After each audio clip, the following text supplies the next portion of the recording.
All right, mga kababayan, mga kaibigan, mga katokis at kapots. Kamusta po kayong lahat? And once again, welcome back po dito sa Simply Tokis Vlog. Tayo po ay magbibigay ng maiksing komento, opinion at reaksyon sa mga mainit na usaping politika sa ating bansa. So, shout out po lahat sa inyo. May God bless us all. May God bless our country, the Philippines. And may God bless and protect the Marcos administration from the forces of kampon ng kadiliman, yung mga tukmol po na makakampi ng mga Duterte at mga taing Duterte, no? At eto po, meron na naman po na patutsada sa ating mahal na PBBM at sa pamilya nito. Itong taong ito, akala mo naman hindi niya kapamilya ang kanyang binabanatan. So ito po talaga ang totoong Judas.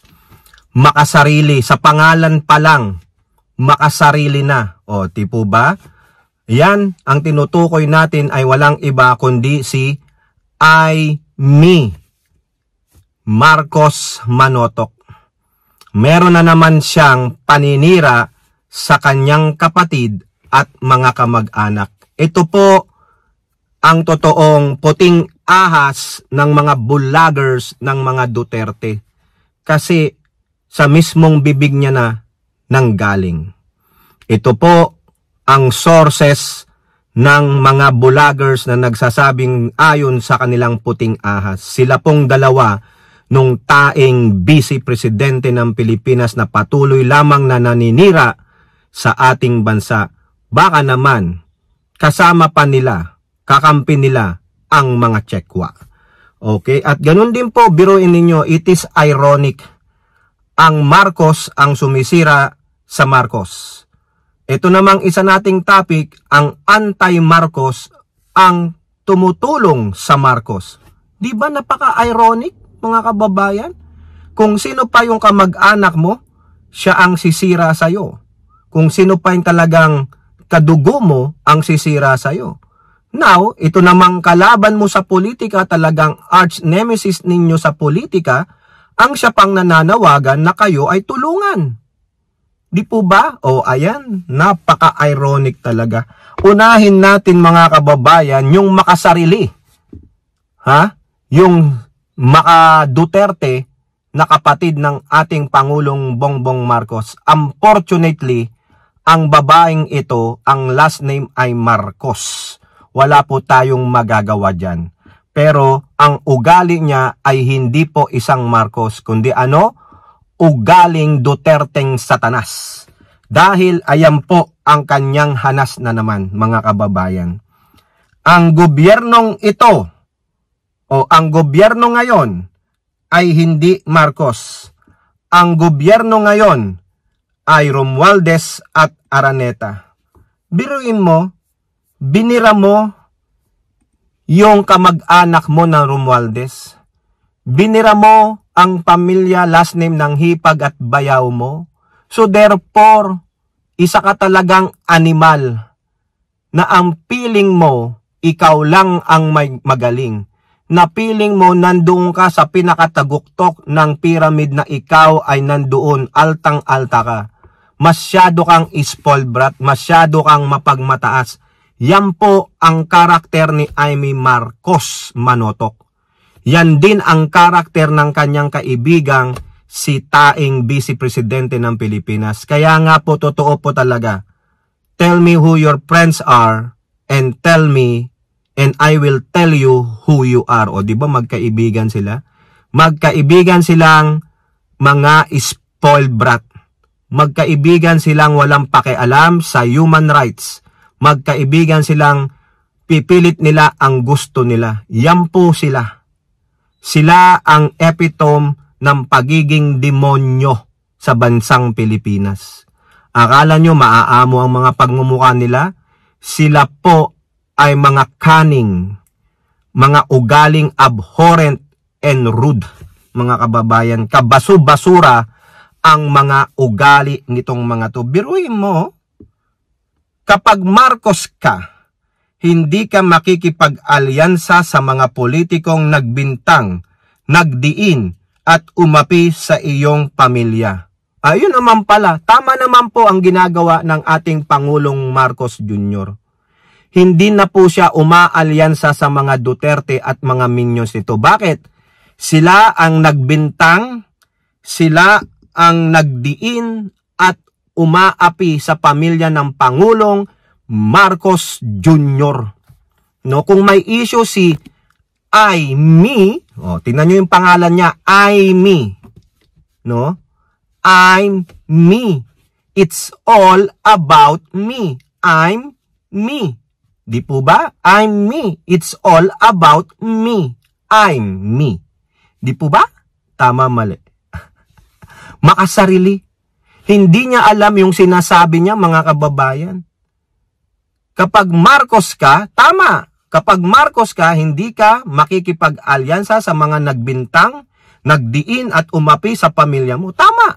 Dahil ang Pangulong Bongbong Marcos ay legit na Marcos, kaya hindi siya nakikipag-alyansa sa mga katulad ng Duterte at mga kaalyado nito. Pero ikaw, Marcos ka nga ba? Bakit ka nakikipag-alyansa sa mga katulad ng Duterte at mga minions nito? Siguro, hindi ka Marcos. Di ba? Kasi sabi mo, pag Marcos ka, hindi ka makikialyansa sa mga taong nagbintang, nagdiin, umapi sa pamilya mo. O yun. Yun ang ginagawa ng Pangulong Bongbong Marcos namin, ikaw. Marcos ka nga ba? Kung sasabihin mong Marcos ang last name mo, bakit ka nakikipag-alyansa sa pamilya na nagbintang ng aapi sa kapatid mong si Bongbong Marcos? Di ba? Yung mga Duterte, nagbibintang na adik, smuggler, ang pamilya ng Pangulong Bongbong Marcos. Marcos yun. Di ba? Inaapi. Patuloy na sinisiraan sa publiko ng walang ebidensya. O di ba? Nagsalita ka nang hindi mo iniisip kasi bakit? Makasarili ka. Akala mo mapupulaan mo ang kapatid mo at ang kamag-anak mo ng masasama. Ikaw ang lalong lumabas na masama dito. Dahil ang tingin mo sa sarili mo, ikaw at ikaw lang ang magaling, ikaw lang at ikaw lang ang mahusay. Hindi po. Dito lumabas ang pagkalutang mo. Dito lumabas ang pagiging entitled mo bilang isang Marcos na nabiyayaan ng pangalang Marcos. Pero ikaw ay walang puso, walang pagpapakumbaba. Tinuklaw mo ang iyong mga kamag-anak. Isa kang dakilang Judas.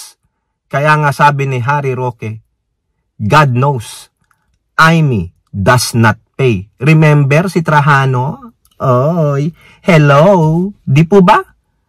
God knows, me does not pay. The DDS minions doesn't like you.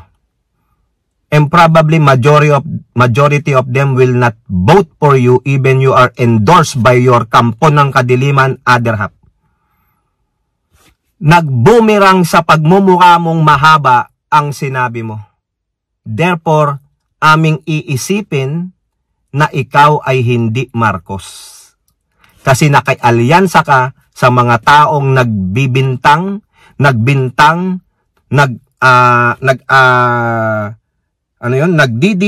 at umaapi sa iyong kapatid. Ang kapatid mo tahimik lang. Pero bakit ka patuloy na nang aapi sa kapatid mo? Kaya dapat lang hindi umalyansa ang kapatid mo.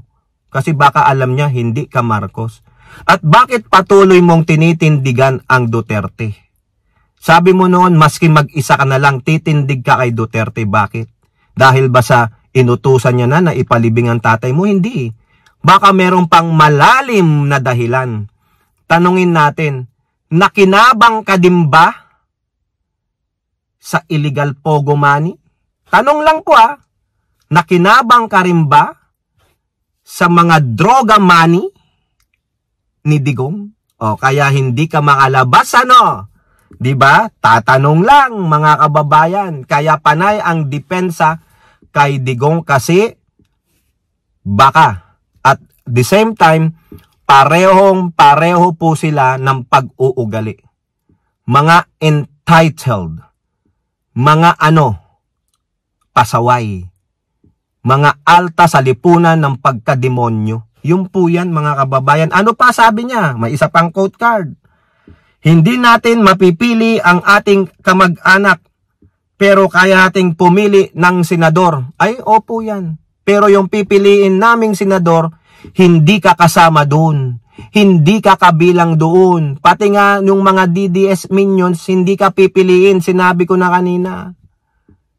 Even though na inendorso ka ng kampo ng kadiliman, hindi ka pa rin nila iboboto kasi alam nila, iniisip nila, ikaw ay Trojan horse. Wala na. Lalo mo lang siniksik ang lalo mong nilubog ang sarili mo sa kumunoy. Wala na. You will be fading away, fading like a flower. Yung nabubulok ng bulaklak, wala na. Anay ka sa gobyernong Marcos. Ikaw ang tunay na Judas. God knows, Amy does not pay. Okay, hello, Mr. Trajano. Okay, so yan po. Nagsalita ang kapatid ng Pangulo pero patuloy ang pagbibintang, patuloy ang pang-aapi, sariling kamag-anak, sariling kadugo ang sisira sa administrasyong ato. Siguro kung buhay ang tatay ng Pangulo, baka ito, pinalayas na ito si Amy Marcos. Di po ba? Bakit mo sisiraan ang kapatid mo at makikialyado ka sa pamilya ng magnanakaw, mga mandarambong, mga mamamatay tao? Mga walang respeto sa rule of law, walang respeto sa due process, higit sa lahat, walang respeto sa human rights. Di po ba? Tama mali. Ayan si Amy Marcos Manotok. Mukhang hindi nga siya totoong Marcos. Okay, so punta naman tayo dito sa isang anti-Marcos. Ang pamilya nito ay anti-Marcos, pero po nananawagan na tulungan ang mga kandidato ng Pangulo sa pagkasenador. Tulungan ang Pangulong Marcos. O ayan po, si Senator Coco Pimentel, mga kababayan. Let us help President Bongbong Marcos succeed by electing the senators he has endorsed. Biruin nyo. Ang magulang ni Coco Pimentel na si Nene Pimentel, anti-Marcos yan.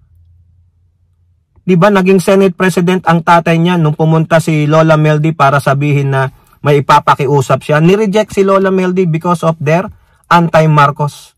Pero itong si Coco Pimentel, isinantabi ang politika, isinantabi ang pagiging anti-Marcos. Pero sabi niya, tulungan natin ang Pangulong Marcos, i-endorse, iboto nyo ang mga kandidato sa pagkandidator nito. Bakit sinabi ni Coco Pimentel, o dito po, I have personally, mismo si Coco Pimentel, inaamin niya, personal niya nasaksihan ang sensiridad ng Pangulo.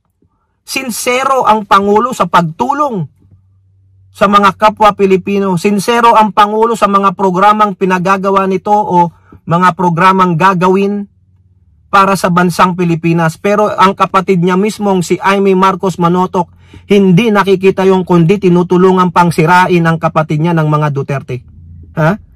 His deep love for the country, mahal na mahal ng Pangulo ang bansa. Galing mismo yan sa anak ng anti-Marcos. Di po ba? And his genuine, yung totoo. Walang pagiging ipokrito, walang halong kapastikan. Concern for all Filipinos regardless of political affiliation. Tingnan ninyo.